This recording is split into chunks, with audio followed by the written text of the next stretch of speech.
Does not. There we go. My name is Carrie. I am part of our adult programming team here at the library, and I just want to thank you all for coming this evening. I have a few housekeeping matters to go through before we get started, and then I'll turn it over to the good stuff. So first of all, this is an after hours event. So as of right now, the library is closed. So after this event, we're going to ask that everybody exit through these doors and go out the Clinton Street exit. You're probably not parked on the street just due to the construction back there, the paving. So I'm sorry if you have a walk. I can be a bodyguard. There are also restrooms right through those doors. So feel free if you need to use a restroom, step out. Heads up, this event is being live streamed. So right now, if there's anybody watching, hello. And then I just wanted to highlight a few upcoming events that we have here at the library. We're really excited about some of these. There are little pieces of paper over there. They're quarter sheets, so feel free to stop by on your way out. So tomorrow night, or excuse me, Thursday, we have Families in Politics, a Braver Angels program. So that's just working through how to talk to your family about, or how to be with your family and talk about politics, which is never an easy conversation. On Halloween, we actually have Dark Corners of Michigan History with Tobin Buck. He has been here before, so he's going to talk about some of the creepy places that we have here in Michigan. And then on November 4th, we're really excited about this one. We are doing Zero Proof Your Holidays. It's a non-alcoholic drink celebration. We'll have live music and hors d'oeuvre stations. So we have the mixologists coming from Adam Merkel Restaurants, and they're going to walk us through how to create 3 specialized mocktails for the holidays. So definitely encourage anybody that's interested to sign up as soon as possible. It does require registration, and we don't want you to miss out on that. And then finally, keeping in the topic of tonight, we actually have on Thursday, November 9th, we have One Veteran's Journey with Adam Smitty, who is a local veteran. And he's going to be walking through his own personal story. So just a really great way to get some insight into some of the experiences I personally had. That's all I have to me. And I want to turn it over to Ellen. And she's going to give us some background on the League of Women Voters. Thank you. Thank you, Carrie. Excuse me. Thank you all for coming tonight. And I want to take a moment to thank the Howell Carnegie Library, especially Carrie, for hosting tonight and putting this up live. And we will share that recording afterwards and put it on our Facebook page, website, and so forth. Great information. And if you'd like more information about the league, just go to our website. You can sign up for our emails or sign up on the back table back there, and we'll get that information out to you. If you're looking for ways to assist in the electoral process, please sign up to be a poll worker. We are strongly encouraging folks to get trained, get paid, and help support Livingston County community to provide safe and secure elections.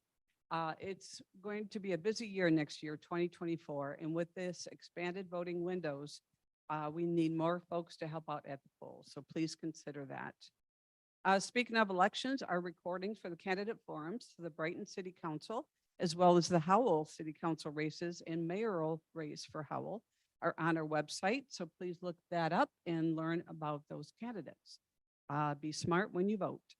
Finally, we have one more upcoming event on Wednesday, November 29th at 7 p.m. right here in the Meabon room. We are going to talk about the improved voting rights in place under Prop 2 of 2022. We're going to have our Howell City Clerk, Deanna Robson, on hand to answer all your questions. And the goal of this town hall is to provide you with information you need to understand your new voting rights. So please join us. We're always pleased to host another educational forum for our community. And the Leagues of Michigan's public position on healthcare really aligns with veteran services in this county. And that is to provide a basic level that includes preventative care, health promotion and education, access to cost information, primary health services, acute, long-term care, mental health coverage and services, including substance abuse services. So that's the League's position. And I can't imagine, but veteran services is not much different than that. So with that in mind, I'm going to turn it over to Lori, who's going to introduce our speaker tonight. Thank you. It is my pleasure to introduce Ramon Baca, the Director of the Livingston County Veteran Services. Ramon has served in the U.S. Army for 25 years at various stations as an infantryman from 1996 to 2022, right? He served in many leadership positions from fire team leader to command sergeant major. Ramon was twice deployed to Iraq and twice deployed to Afghanistan with the 101st Airborne Division and the 4th Infantry Division. While he was at Fort Campbell in Kentucky, Ramon met a woman from Howell. She also served with the 101st and was also deployed to Afghanistan. She is now his wife, and she, along with their 2 children, they live here in Howell. They've chosen to spend their time here. Thank you very much, Ramon, for coming to speak to us. It's all yours.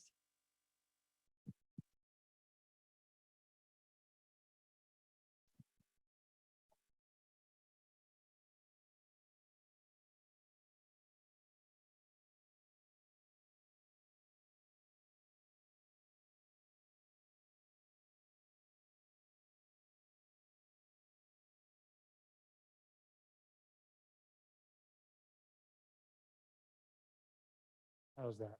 Can everybody hear me? All right, good.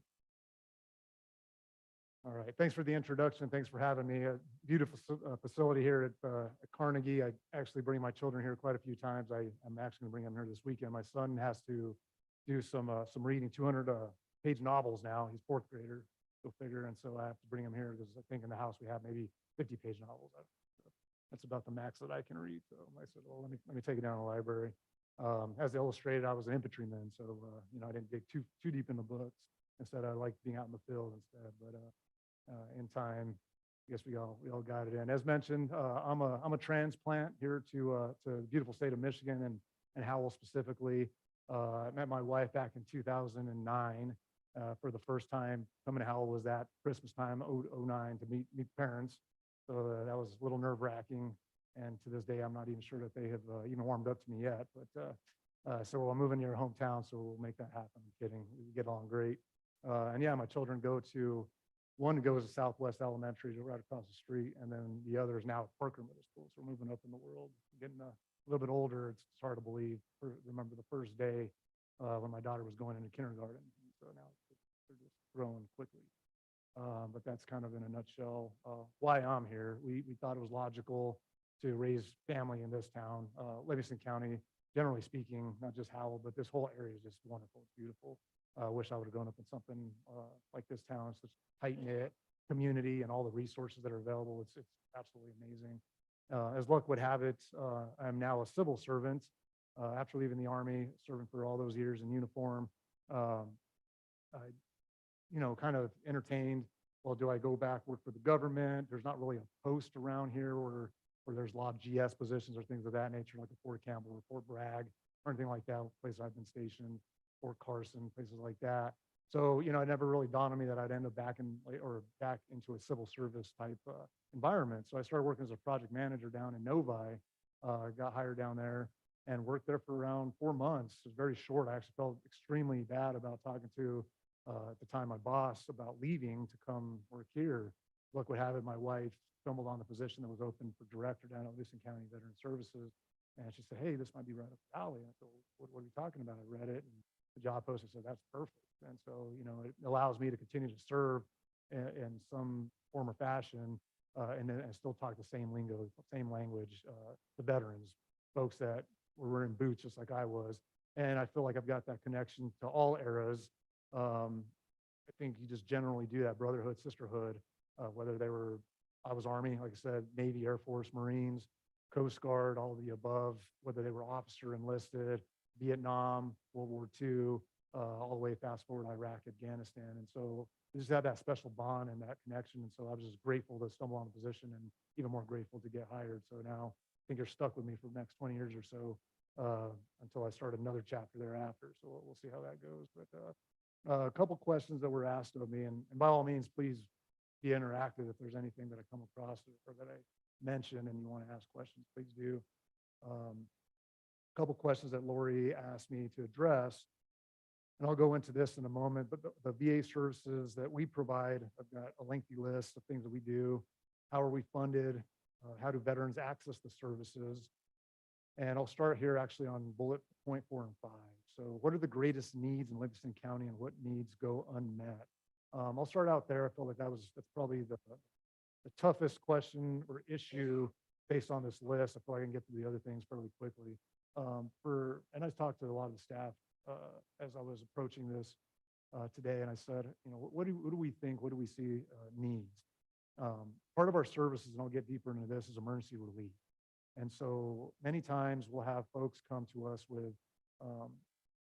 eviction notices and behind on mortgage or rent, things of that nature. And so I feel like just countywide, generally speaking, things that needs to go unmet, probably low income housing. I feel like we're in a very great community, very blessed to be here, but it's expensive as far as what I'm encountering with some folks and some of the struggles that they have. And so I'll explain more about the emergency relief side and how we help if we can help. But largely when it comes to eviction and things of that nature, that's so far gone from our reach that there's not much that we can do about it, unfortunately. We do turn them on into organizations such as OLSA and things of that nature. But I stumble on that quite a bit. I would say once a month or so. And I've been there for around 18 months, going on 18 months. So we do get these cases from time to time. What improvements would I like to see happen?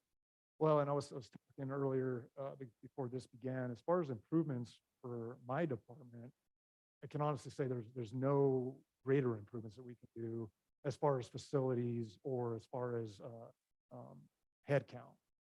Luckily, I walked into a beautiful facility. My predecessor was able to move us to the facility we're at now, which is next to the Secretary of State off of Grand River, if you're familiar with that, next to the Coles. That's the other landmark. And so perfect location. Everybody has to go to the Secretary of State, renew a driver's license or a plate. I guess you could do it online, but tend to have to go to the office at some point. And so they walk by us all the time, say, oh, well, I'm a veteran, or I know a veteran, and I just didn't know what you guys did. And so we give them a tour. We talk about these services we do and stuff like that. So as far as the location is concerned, it's phenomenal. As far as the building, it's beautiful. Obviously, like I said, I've been in the Army for so long, worked out of various locations, posts, and buildings, and for a government office, it's top notch. I mean, I even have a desk that raises up and down and stuff like that. I mean, it's amazing. And so as far as infrastructure is concerned, for us, for my department, headcount is adequate with what we have. There's 10,000 veterans via the last census from all areas. So 10,000 veterans in our county, and we're about par with the rest of the counties across Michigan, 83, I think, counties total. And really, you look across the U.S., it's also about average with your residents, total residents. And so, with that said, my head count goes like this. So I've got myself, I've got an admin specialist that primarily works the front desk, answers phone calls, checks people in as they come for appointments and what have you. I also have an office manager who kind of runs all my fiscal things as far as when I have to submit reports to my committee, again, the Board of Commissioners and folks like that. But then also helps with the front desk intake, stuff like that. I got 4 veteran service officers. And so really that's where the meat and potatoes come in, and I'll talk more about that. And so as far as, and then lastly, and shouldn't ever forget about these guys, my transportation. These guys are out there on the roads daily. So I've got 3 drivers, 3 vans that take people to and from. So as far as, and I'll go into that in a moment, my department. My head count's great. So no problems with head count, no problems with infrastructure, anything like that. So that's, like I said, that was probably the toughest question as far as improvements I'd like to see happen regarding our facility department. Was that within the nature of the question, or should I expand more to any other entities or anything like that? All right, I'll go into what VA services that we provide. So like I said, it's a pretty good laundry list of things. I'll start with my transportation, so I ended that a moment ago. What we do is we'll take any veteran and or their spouse to any medical appointment. It used to be where we were only able to take them to only the VA hospital down in Ann Arbor, for example. But since we were able to get a third van, and I was actually able to hire a full-time driver, before it was just two part-timers. Actually, historically, they used to be volunteers. And then a couple predecessors ago decided, well, let's pay these gentlemen for their time, and they got it approved. And so now, I have the two part-timers as I walk in, and then we were able to get the full-timer on board. So it helps because now we can expand that service to a 50-mile radius from around my office. I say 50 miles, maybe 52, 55, but we keep it at that 50-mile radius, so all the way down to Detroit, Southfield, Flint, South Lyon. I mean, you name it, we've probably been all over the map. And we'll take them to any medical. What we'll do is we'll actually ask them to even reserve a ride up to 30 days out. Because what we don't want is the day prior, everybody's calling in, wants a ride tomorrow, and suddenly we don't have any available. And we know that appointments can actually be scheduled up to 6 months, but we don't want to go that far calendar either. So our sister department, LETS, I'm sure you're all familiar with LETS, phenomenal department over there, all the transportation that they do throughout the county, and they take people to all kinds of things, right? Pay your bills, go grocery shopping, clothes shopping, whatever, maybe appointments also, things of that nature. So what we do is we partner with them, they dispatch.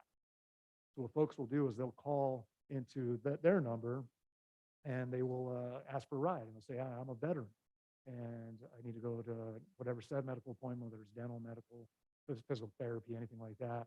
And they say, okay, perfect, veteran. Then they pull up my driver specifically, John, Tom, and Tony. And then they'll say, okay, what day, time? And then they have this phenomenal system that just pieces them in. It's like a Tetris game. And they put them in and they basically rack up all the rides so that it's the most efficient thing I've ever seen. You'll go pick up veterans, sometimes two, take them and go to and from, drop them, maybe go get another one, drop them off, and then go back for the other. And so veterans do not, and again, their spouses do not wait ever really for more than, definitely not an hour, and rarely it's 10 or 15 minutes to wait. Because normally then sometimes if it's like so far out, like Ann Arbor, for example, my guys will just wait on. So it's not, now there's some dialysis patients and stuff like that they'll go for about 3 hours or so. Those they will definitely drop off, go pick up some more people, deliver them, and then go back for the other person. So that's kind of how they work. So they're busy. They're all day on the road, and they work between the hours of 8 and 5, even as early as 7. They'll come pick up because sometimes the appointments are earlier. So that's our transportation service. Again, it is widely used. Have a little lull right now, so please help spread the word that it's for medical, veteran, and spouses. Spouse wants to go with a veteran, they just need to call and say, hey, it's veteran plus one. Just make sure that they know that, so we'll make sure we have them see you. So right now we're kind of slow, so that ride is available. And let's see, I have that number written down. I'll dig that back up for LETS. At the end, I'll give all the phone numbers.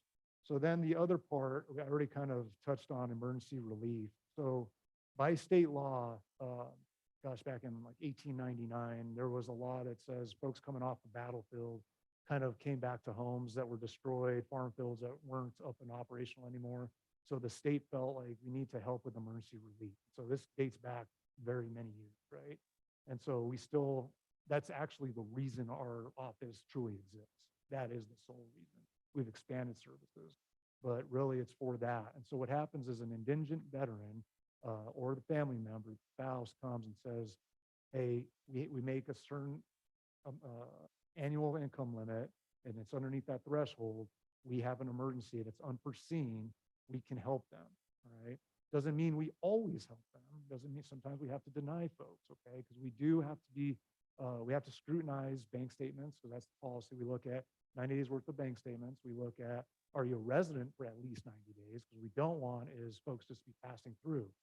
And because I'll get into this one in a moment, how are we funded? Well, it's funded by taxpayers' dollars.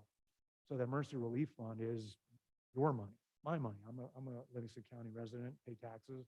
And so we have to ensure we're being good stewards of the fund. So we do look at, okay, what are you looking for? Is it unforeseen? And is it more of a one-time thing? Or is it, we're going to pay this bill and you're going to come back next month to pay the same bill and then thereafter, such as like a utility. We can't just pay utilities all year long. It's not unforeseen, right? But let's say, for example, uh, real bad storm came around, tree fell on the house, maybe the roof's leaking, maybe all their money had to go towards the deductible to pay for their roofing costs through their insurance company or something like that. Right? And then suddenly they're like, but now because I had to pay that money, that's unforeseen, now I can't pay my heating bill coming up in the winter and December timeframe. And, I have no way they're going to shut it off. So that's like an example of unforeseen cost. That's an emergent need. That's when we tend to step in, help scrutinize the bank statements, look at it.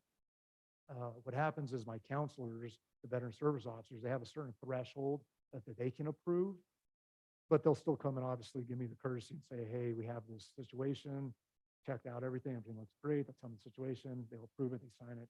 And what we do is we actually pay the utility company, or been time where we have to pay overdue rent or something like that to prevent homelessness. We'll pay the landlord themselves, so the company, the business, not the actual person, the applicant. Okay? And then there's times that it's above their threshold. It's up to my decision, and then I look at it and I either approve or deny. Now, if I deny, they always have the right to go ahead and appeal that decision to our committee. And there's also other times where it's above my threshold, and they check all the blocks with all the paperwork. They have everything that they need. It looks like a clean packet, kind of answered all the questions that we feel we have. Then we'll submit that to the committee, who meets once a month, and it's open to the public once a month, every third Wednesday of the month at 5:30 p.m. at the office. What happens is then they'll look at these packets and they'll scrutinize and they'll look, okay, is there frivolous spending? Is there, was it truly unforeseen? Is this something that, if we help them, are we not going to come back to us again? Because that's the spirit, right? We help them, they don't have to return for that particular reason again. But if it is, it's going to be a continuous thing, then it's prone to get denied, quite frankly. So that's kind of how that works, the emergency relief fund. Is there any questions on any of that? Pretty clear? Yes, ma'am.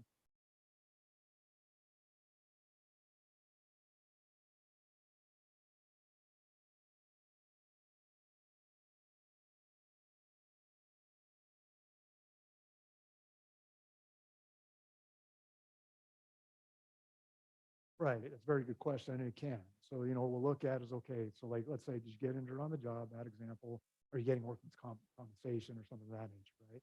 So are funds continuing to come in, or is it just the fact that you got injured and now there's zero funds coming in? So that would definitely put them in predicament that, now I'm behind. So we'll look at all those sorts of things. To answer your questions, it could fall under the predicament that we could prove that. So we just have to look at, other things such as,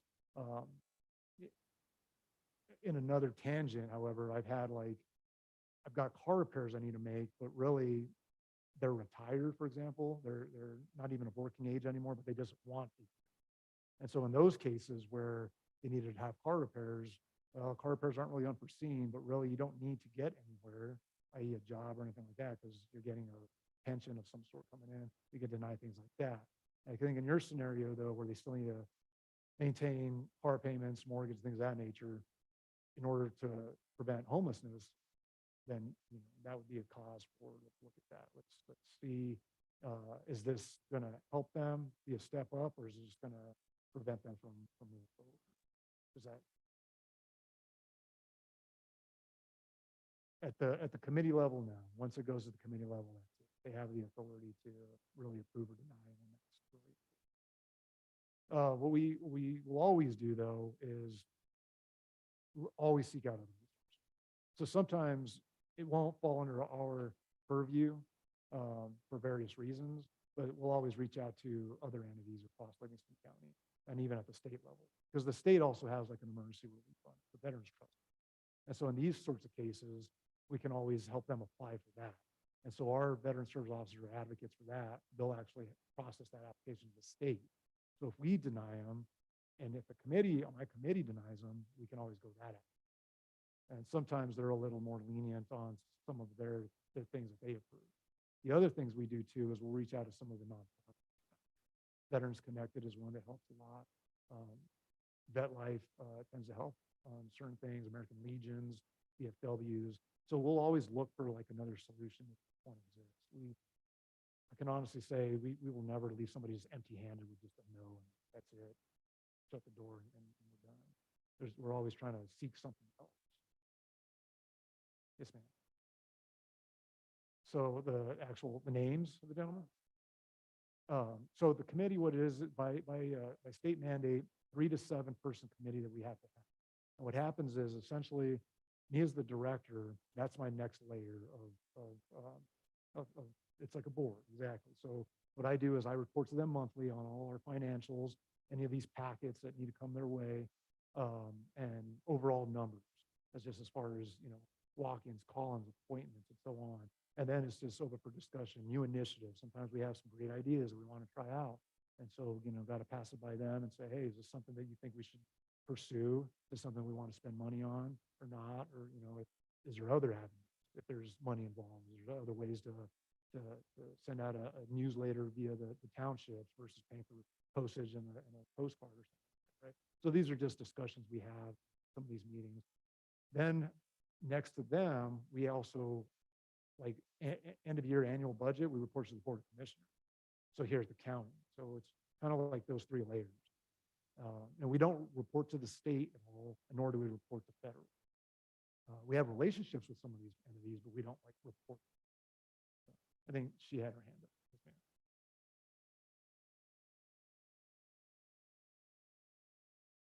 ma'am. We're a county organization. So we're actually funded by the millage. So the taxpayers, and actually last November, we were on the ballot, and we were on the ballot for the next, every 6 years. You approve it, and we're good for 6 years. So in 6 years, we'll come back and say, hey, we need X amount of mills. And so what happens is that's what generates the cost of the emergency relief. That's what funds that program. That's what funds, pays for our fuel for the transportation that I mentioned that we go to, pays for the maintenance of our vehicles. So they maintain our vehicles. If it's out of their scope, then there's various mechanics around town that they can look for vehicles and fix them if they cannot, if their mechanic can't. But it kind of tries to stay within house to include fuel. And so that's where that millage money goes. And yes, and salaries, correct. Yeah.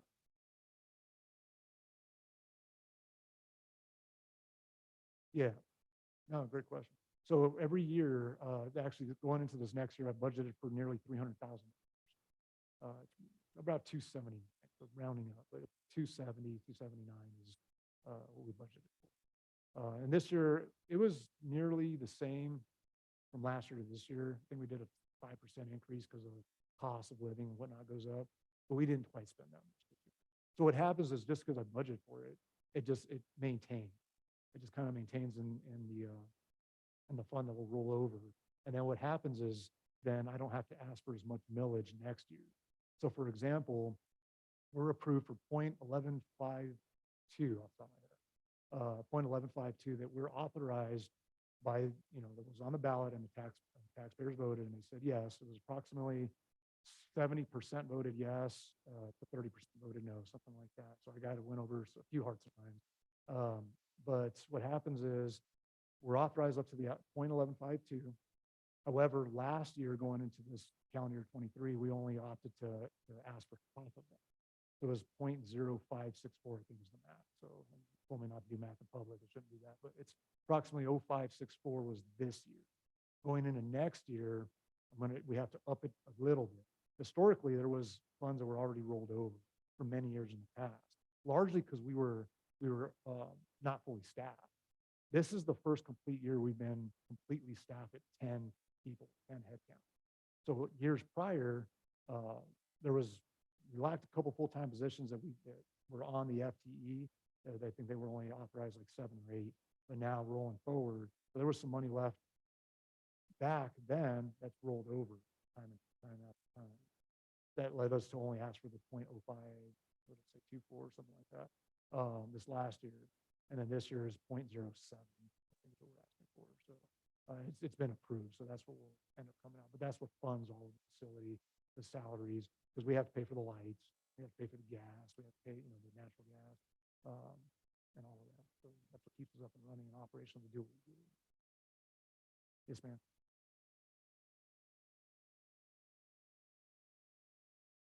No, they are. They're volunteers. So what happens, they get appointed for a 4-year term.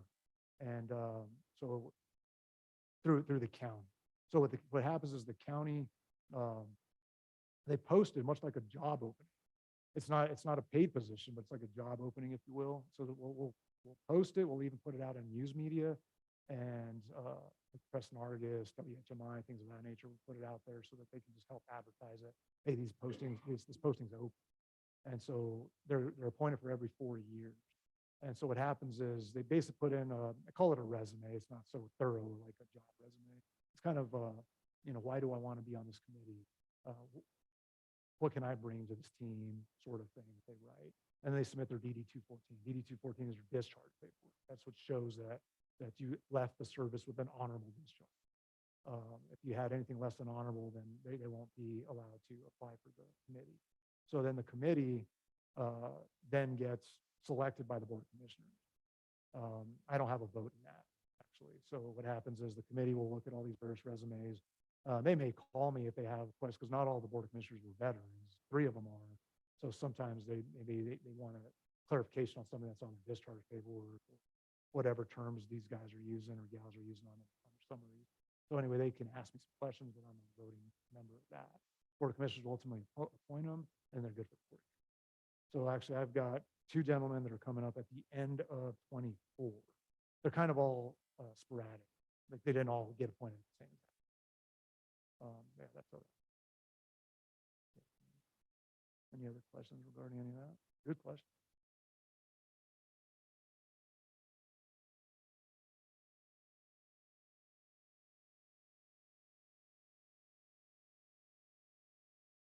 Right off the top of my head, it was around 279,000. Yeah.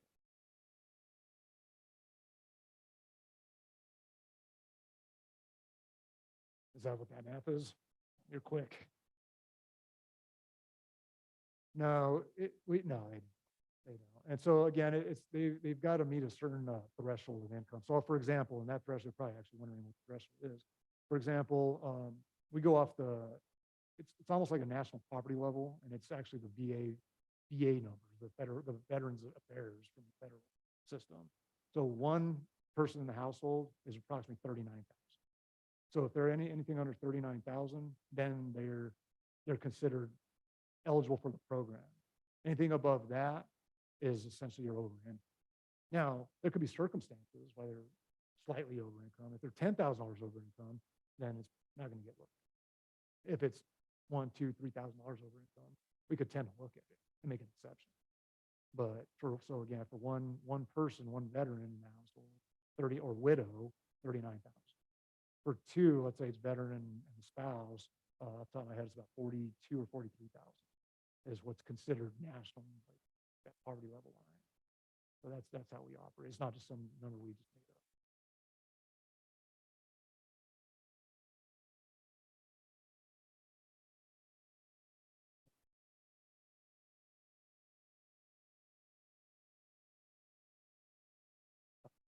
Yeah, I'm sure it is. I don't doubt it. Again, that's more of a federal number that we kind of mirrored.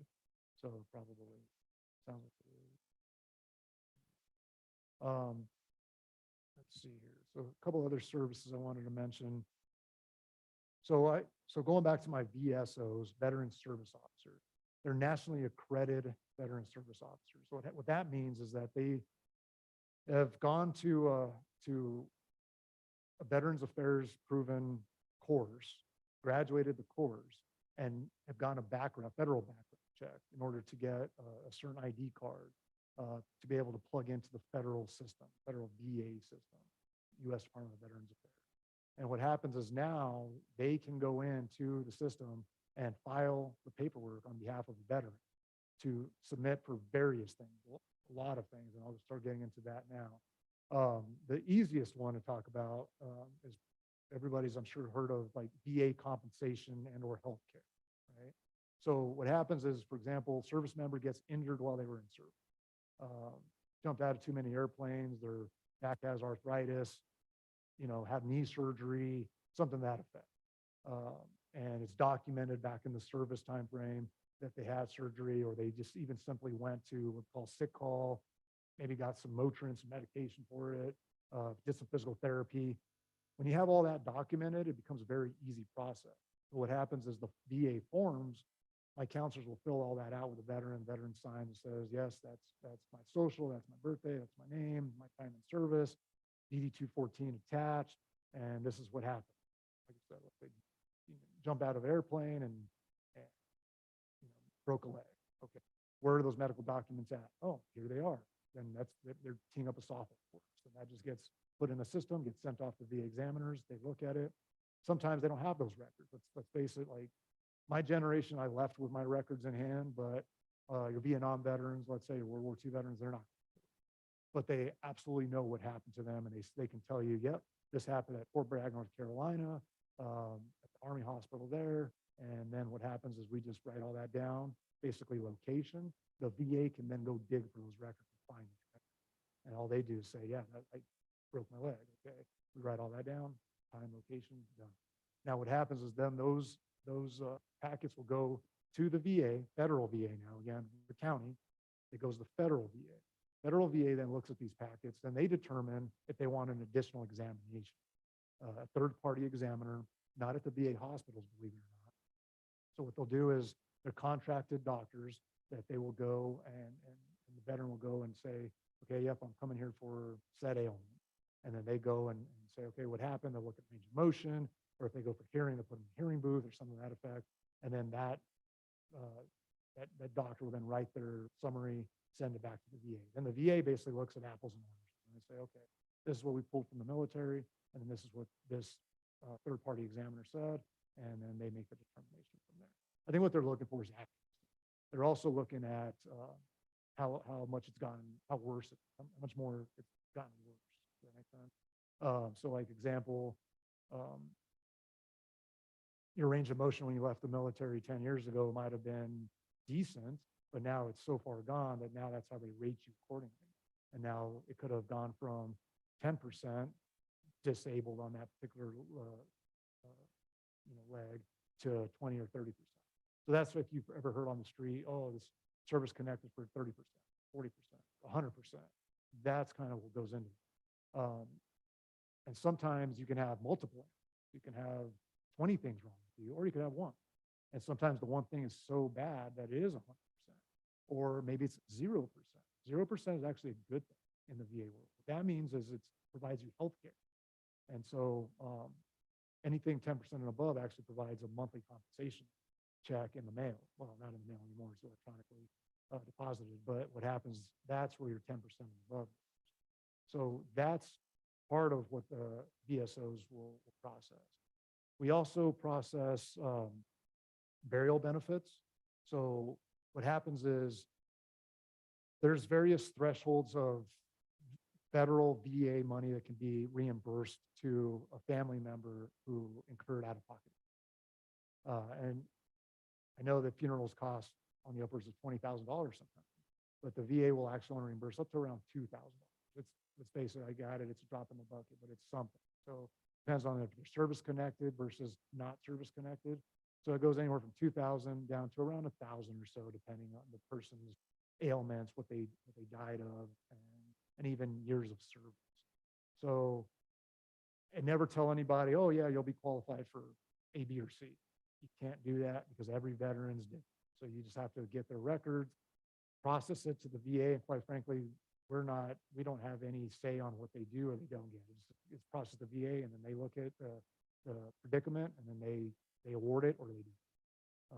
Goes the same for that compensation, the illnesses and the ailments I mentioned. So that's burial. As far as burial, we can also help them process for the headstone. So if a veteran gets buried in the National Cemetery, they're going to have the one standard headstone. You've probably seen it's 2 or 3 feet high. It's white marble. That's the one standard headstone that goes in the VA cemetery. However, some people prefer to be buried in a private cemetery, and that's okay too. So what happens is a private cemetery may allow that particular headstone, or they may not. May not be able to see this, but there's various sorts of headstones. There's the bronze placards all the way up to the uprights, right? So it just depends on what like the private cemetery will allow. And so these are things that we help folks file. They just have to, they mail it off, and then ultimately the arrangement was made with that cemetery to get, mounted into the ground. Going back to the federal cemeteries, there's like Hawley, for example, there is no cost to be buried there. So the cost is incurred when the funeral services happen. That's really what happens. But once veteran or the dependent, so it could be the spouse can be buried there, it can be minor dependents if they happen to pass as minor children, or it can be adult dependents. So like, son or daughter that are dependent on their parents, and for whatever reason, they can also be buried in that national cemetery. So with all that said, once the national cemetery takes it, there is no cost for opening the ground, for filling the ground back up, for mounting the headstone, for the upkeep thereafter, or any of the above. And then what tends to happen is the VA can help compensate for the travel expense of the deceased to get there. So that tends to be what the reimbursements may be for. Reimbursements can also be for cremation purposes. So FAM would have all that out front, and then later they go back and say, they try to claim those particular things. As long as they are not already being reimbursed by another entity, then the VA can approve that. We also have a county burial reimbursement. So, if they're already claiming it with a VA, they can't claim the same bill with us. Okay?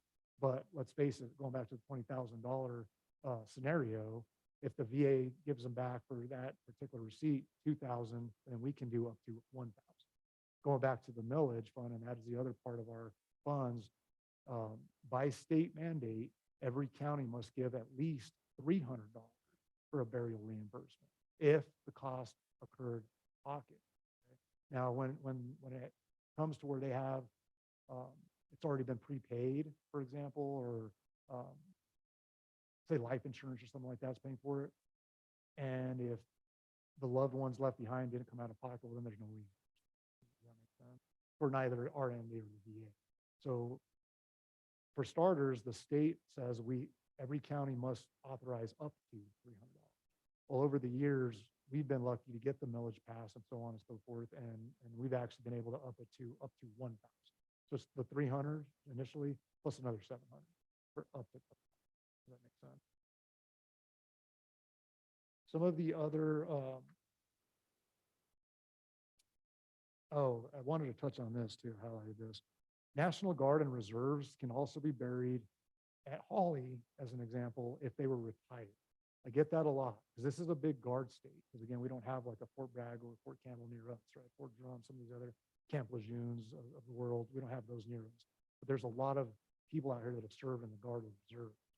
In order to be buried in the National Cemetery, you have to have retired or have served active federal service. For example, a lot of Guard members and reservists were deployed to Iraq, Afghanistan, right?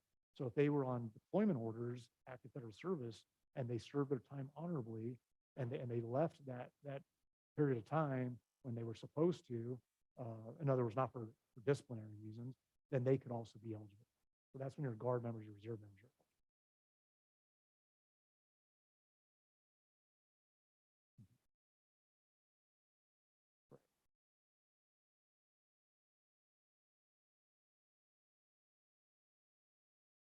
So really on the simple fact that he was active federal service, because then he was called to Title 10. So Title 32 is your state stuff. Title 10 is active federal service. So in other words, he got deployment orders and went to Kuwait or Afghanistan. So with that in a nutshell is enough. Not necessarily his entire 6 years Guard or reserve. But so what I wanted to offer this is there's a form that we can help fill out and submit. You don't have to really write this down if you wanted to, but VA form 40-1007. This is an eligibility form. So for this scenario alone is why we often say, fill out this form. As you send it to the VA can then look at your record and tell you if you're eligible. Because I don't want to assume that, well, yeah, he went to Afghanistan. I would assume that he was Title 10, active federal service. But then they can look at his service record and say, oh, yes, you qualify, or you don't. Because a lot of them, the Guard members will get called a state service, right? That's largely why they exist, for state emergencies and whatnot. That in itself doesn't count. So like the Detroit riots, for example. So again, that's why I never tell somebody you're not qualified or you are qualified. in scenarios like that, it's best for them to ask the VA in the fall, am I eligible? Now, if you serve active duty, then that's almost a no-brainer. Active duty, it's going to get you in post 1980 several times, 24 months for other benefits, not necessarily the burial. All right. What else do I want to touch on? So yeah, we help request for the markers, certificates. You can get a certificate in honor of your service signed by the President of the United States.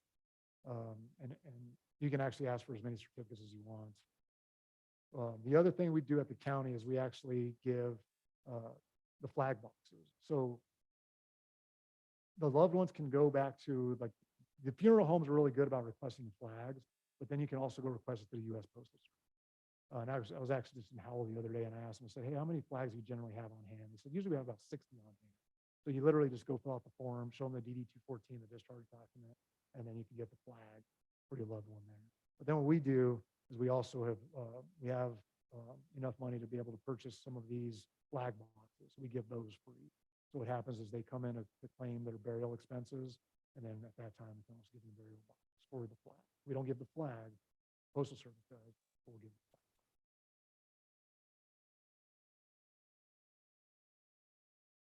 All right. Any questions on any of that?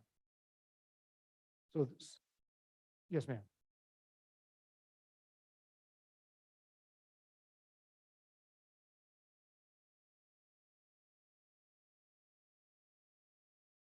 So it's got to be served for 90, I will say 90 days active duty. That's not based on out of pocket expense. Yep. Yeah, out of pocket expenses, right? And had to serve at least 90 days. And in our case, 90 days county resident, because since every county offers that, like let's say they just moved here for whatever reason, from a sister county, Washtenaw, let's say, they tend to have to go back there. So, I mean, we'll hash that on. 90 days, Livingston County resident, 90 days of active service. And okay, yes, sir.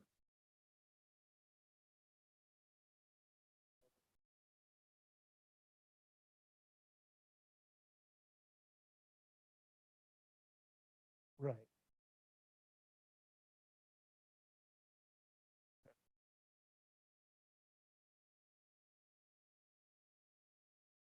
Right. Right. That's a great question. So,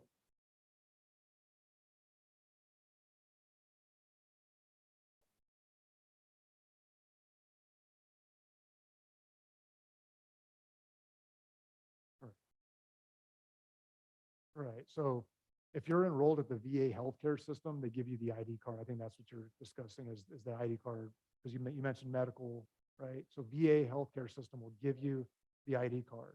And then you can also get your veterans designation on your state driving. So Secretary of State, once, if you're due for renewal, they just show them the DD-214 discharge and they'll put it on there for free.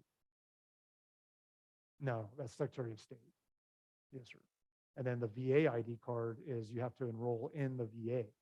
Multiple ways to get there. So one way I've already discussed is you had knee surgery, you get, connected for that.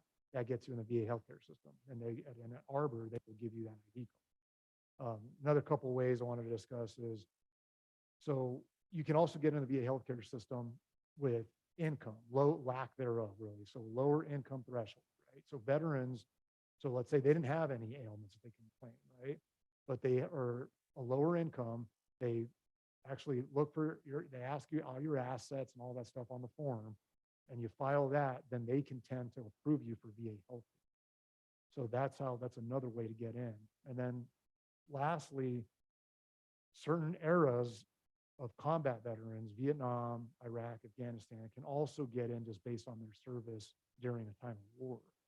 And so again, I kind of used this example earlier. I tend not to tell anyone whether you do or you don't qualify for VA healthcare, because VA has their system of how they track people and how they look at different eras and income, and then they determine if you're eligible. What happens is, going back to that knee surgery, you can forever go to the VA absolutely for free for that particular ailment. There's no charge for, it needs bothering you, need medication or whatever. Probably needs a bad example, but whatever ailment you can think of, you won't get charged for that. Okay. Now, the other way that I just described, if you're in there because of lack of income, low income, they can tend to charge copay. They're very minimal copays to include very minimal prescriptions. So that's another way to get it. And then that's a way to get that ID card that you kind of mentioned. Yes, ma'am. So it does. So let's say, for example, you have mental health issues due to time in service. That can actually absolutely be a claim and can be adjudicated and approved for that. Much like the knee surgery I keep using, it can be for mental health. Drug addiction and alcoholism, I'm not going to stand up here and say whether it is or it's not. It all has to be through the VA.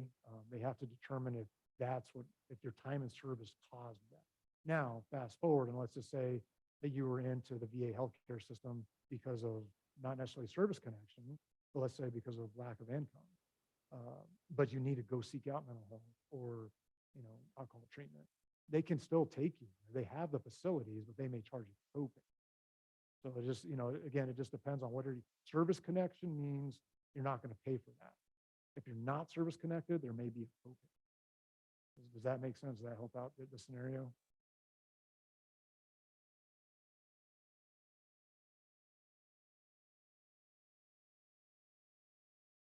Sure. Sometimes it happens months later. The diagnosis just has to occur at some point, and it has to be able to be traced back to your time in service. So like, for example, and we deal with this all the time now, our large clientele is the Vietnam veterans. There was a large draft back then, and so predominantly speaking, there's a lot of Vietnam veterans out here versus like my area and any other area. Right? So for example, let's say a veteran was in Vietnam back then, never claimed PTSD, never thought to even get treated or get seen. Years later now, decades later, they finally decide to open up and file for it. And then the proper diagnosis has been made. They can get connected now. It just has to correlate to their time in service. And that's where those doctors, whether there was already documented or maybe it never was, but now these third-party examiners, that certified doctor listens to the story, writes down the diagnosis, sends it back to the examiners, and they decide, yep, that's service connected. Because most likely something that the trigger that they describe and the time and the occurrence, it all relates back to where they were stationed or where they were at. And so that's where they connect the dots. Yes, ma'am. No, you're fine.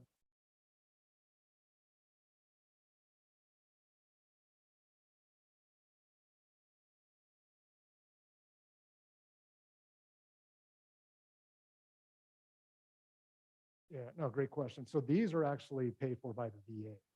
So my department doesn't do that. We file the paperwork to the VA. Then the VA decides, I want that veteran to go get seen. The VA, federal VA, they pay for that examination. So the veteran, there's no out-of-pocket for the veteran. So there's the agencies that the VA has already contracted out to. Those agencies call the veteran and then they say, hey, for that particular ailment, they know their various specialties that are around here, normally a 50-mile radius, and they just say, you need to go to this location. But the veteran has a say in some of that too.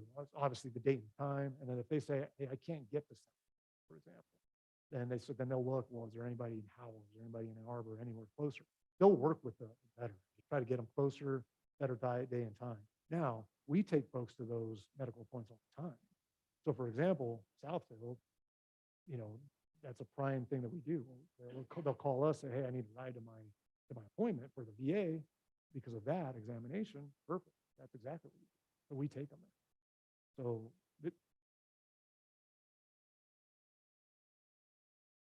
it's got to be the contracted folks that the VA has deemed that they have vetted and contracted versus now going back to the private doctor. That's if they have the diagnosis already, that is perfect to help the submission. So that needs to go with the submission initially. And then that way that VA examiner sees your original diagnosis, and then now a third-party examiner's diagnosis. So now they have two diagnoses to go off of and to see if, does it make sense? Normally it does. I mean, it should, why does it shouldn't conflict. It really shouldn't, but there's probably been times they have. There's obviously a reason they decided to go there, to go double check what the private doctor submitted. So, yes, ma'am.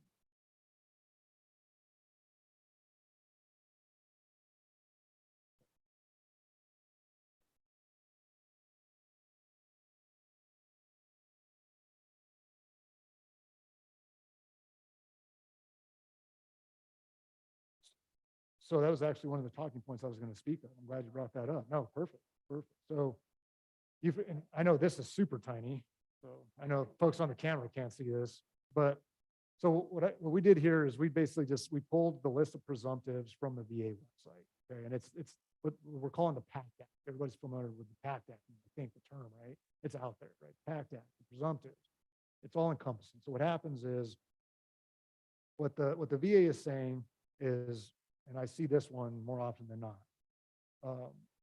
High blood pressure comes in for Vietnam era, okay? Diabetes, so high blood pressure, I see that a lot, diabetes, and then a bunch of other stuff. A lot of cancers and things of that nature. Very, very bad things that unfortunately have occurred. What happens is any of these things, I know you can't see this list, there's about a dozen, few more than a dozen on this list for Vietnam. There's about another dozen or so plus for Gulf War era. So Gulf War era starts from Desert Storm and beyond. Iraq, Afghanistan, it never has closed out. So back from 1990 and beyond. So it's still considered Gulf War era. So you have that list of presumptives. The burn pits you mentioned is essentially the Gulf War era. And then you even have your Camp Lejeune stuff where the Marines were stationed there. Okay. So what happens is veteran comes in with a diagnosis in hand, says, I've got high blood pressure. I was in Vietnam. Perfect. We submit that. The VA looks at that. Again, I don't want to promise what the VA is going to say or doesn't say, but what tends to happen is they look at those two documents, they can put the veteran there in boots in Vietnam or in the waters around Vietnam, 12 nautical miles, and they have high blood pressure. It's presumed they have high blood pressure because they were there. That's the whole spirit behind it. That's the presumptive, the burn pits and so on. So for example, fast forward my era, one of the big ones, chronic rhinitis, has to do with issues with breathing in your nose and all this and that, sinusitis, right? So presume you have the diagnosis in hand by that private doctor. Private doctor says, oh yeah, you got rhinitis. Perfect. Go submit that through us, free of charge, obviously, to the VA. VA then says, oh, yep, I see it. They will still tend to send you to the third-party examiner only because they want to see how bad is it. Although you got the diagnosis might have been a couple years ago, or let's say folks that are on high blood pressure medication now from Vietnam era, they've had it for a while. Now they just want to see what the third-party examiner says, well, how bad it is. Because then that's how they rate you accordingly. Basically, they could rate you higher. They might keep it the same, 0%. Or maybe they say, no, it's absolute diagnosis, but it's so bad, we're going to give them 40%. Does that make sense? So I think what you asked is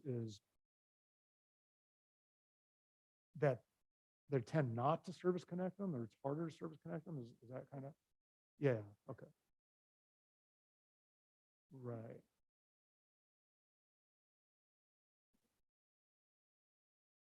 Got you. Okay. So now with this PACT Act, it's kind of reversed that. And this went through, this past summer was a year. So this PACT Act got signed, what is that, 22? It was around June or July of 22 is when that got signed in. And so that's how that works now. Yes, ma'am. Okay.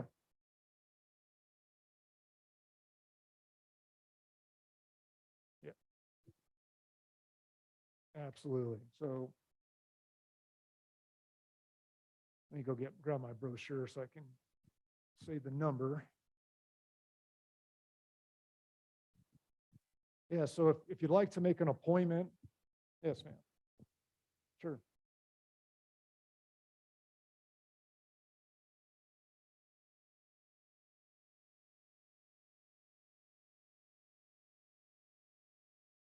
Honestly, we'll help navigate it. Really, it's just a matter of us also giving them some helpful information, but we don't process those sorts of things. GI Bill and all that, that goes through the school. So they actually they have to have, an acceptance, and then the counselors over there, they're the ones who process the GI Bill. And so, I mean, that's really as far as that goes. The apprenticeship programs and all that, that's also through, like, we have the numbers, we just basically relay that information to them. But those are things we don't. We process the claims. So you can get a hold of us at 517-546-6338 is our office number.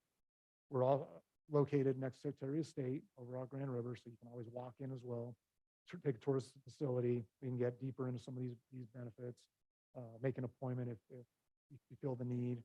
You can also follow us on Facebook or Instagram if you're into that.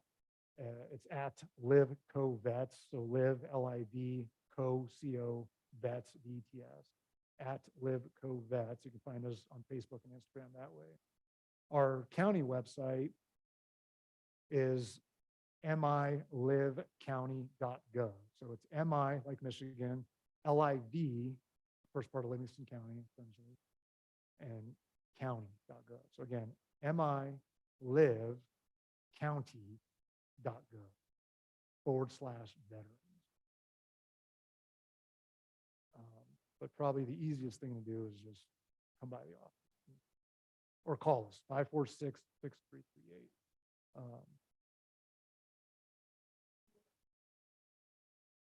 We don't register them in our office.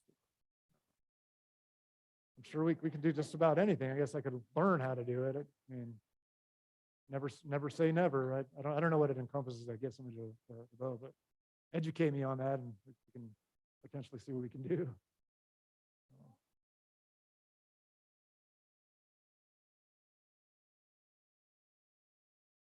Oh, good. Good to hear. Good to hear. Yeah. I get that a lot. And going back to my staffing, I don't have enough for volunteers to do. So I don't look. We had a 5K run a couple Saturdays ago in remembrance of 9/11. It was on the 16th of September. And I had like volunteers for that. I had on the upwards of 50, 55 we asked for, and they showed up. But things like that, those one-offs, if we have like a bigger event. As far as volunteering around the office, like I said, historically our drivers. But aside from that, I don't really have that opportunity. But it doesn't ever hurt to ask. I mean, you just never know. Sometimes you can make something. Currently, I don't. All right. Thank you.